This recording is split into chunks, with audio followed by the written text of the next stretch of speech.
হ্যাঁ, হ্যাঁ, আমাদেরকে সাকিবের সব কিছুই সাকিব আমাকে পাঠিয়ে দেয়। সো দেখা হয়ে যায়। I am very excited. আমার ধারণা আরেকটা ভালো মানে একটা তুফান নিয়ে আসবে। ভালো হবে নিশ্চয়ই।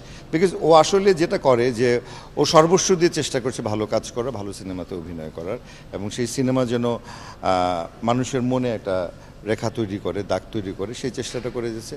তো চেষ্টা করলে যে ভালো কিছু হয় সেটা আমাদেরকে সে অনেক দিন ধরে দেখাচ্ছে।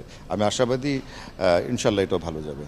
এই যে বিদেশি ছবিগুলো একের পর এক দেশের হলগুলোতে স্থান করে নিচ্ছে এবং দর্শকও বেশ ভালো সাড়া দিচ্ছে এই সিনেমাগুলো থেকে, এই জিনিসটা কি হচ্ছে আমাদের বাংলা সিনেমার জন্য, যেহেতু অলরেডি শ্যামা কাব্য নিয়ে একটা বিষয় হয়েছে, ভাইয়া যদিও একটু আগে জিজ্ঞেস করছিলেন, আপনি একই সাথে রাজনৈতিক ব্যক্তিত্ব এবং চলচ্চিত্র ব্যক্তিত্ব, তো দুইটা জায়গা থেকে যদি একটু বলেন যে আসলে আপনার কি মনে হয় কি করা উচিত, বাংলা সিনেমাগুলোকে কি আরেকটু এগিয়ে দেওয়া উচিত নাকি হল কর্তৃপক্ষের আরেকটু ভেবে দেখা উচিত? আসলে এখন যদি যোগ্যতা না থাকে তাকে তো জোর করে আপনি এগিয়ে দিতেও পারবেন না। সো আসলে সিনেমা কিন্তু এখন একটা মানে যার যার যোগ্যতাই চলতে হবে।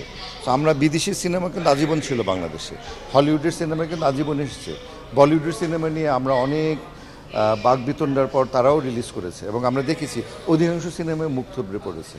সো দিনের শেষে কিন্তু বাংলাদেশের মানুষ বাংলাদেশি সিনেমাই দেখতে পছন্দ করে, এটা আমার অভিজ্ঞতা এবং আমার মনে হয় আপনারা সবাই জানেন যে গত 1-2 বছরে যদি আমরা দেখি তবে কিন্তু দেখবো যে আমাদের দেশের হিট সিনেমাগুলি হিট সুপারহিট হয়েছে।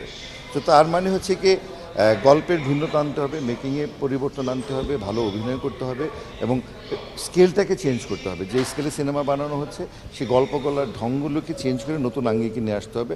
তবে আমার কাছে মনে হয় এটা কোনো সমস্যা না। যেটা ভালো সিনেমা সেটা সিনেমা কিন্তু একটা যে কোনো হলে দেওয়ার পরও কিন্তু হিট সুপারহিট হয়ে যায়।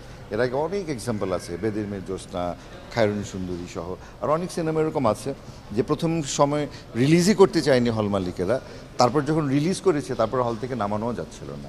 সো হল মালিকেরা তো তাদের ব্যবসা দেখবে, তারা এখানে দেখছে না যে তারা কি দেশি সিনেমা না বিদেশি সিনেমা।